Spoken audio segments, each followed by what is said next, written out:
যেমনি জাল দিয়ে দেবো বুঝলে একটা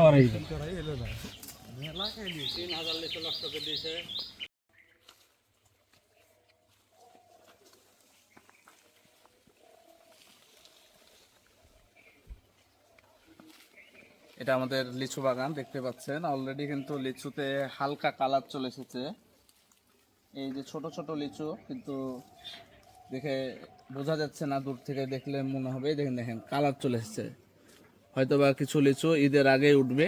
আর এখনোই অনেক পাখি খেয়ে ফেলছে। আমরা এখনো জাল দিইনি, আমরা কিছু সৎকায়ে খায়রাত হিসেবে রেখেছি, যাতে এসব কিছু খাওয়া দাওয়া পাখিরাও করে, কারণ তাদেরও কিছু এখানে রিজিক আছে।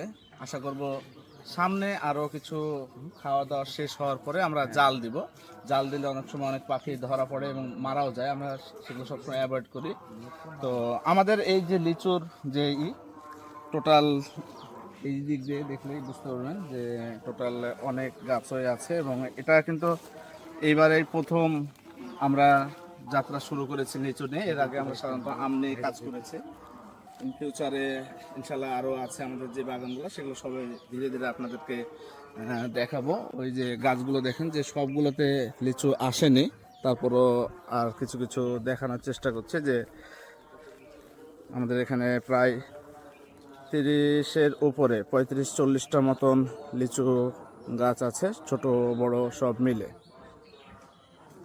কালার সহ সবগুলোই কিন্তু কম বেশি দেখলে দেখতে পাবেন যে এই যে কিছু পাখি এখনো খাচ্ছে। আমরা চেষ্টা করছি সবগুলোই আপনাদেরকে ধীরে ধীরে দেখানোর। এখানেও কিছু, এটাকে দেশি লিচু বলে, এই লিচুগুলো কিন্তু অনেক বড় হয়ে গেছে। তো খুব শীঘ্রই আশা করব আপনাদেরকে বিস্তারিত রেগুলার আপডেটের সাথে সাথে আপনাদের মাঝে এগুলো তুলে ধরার।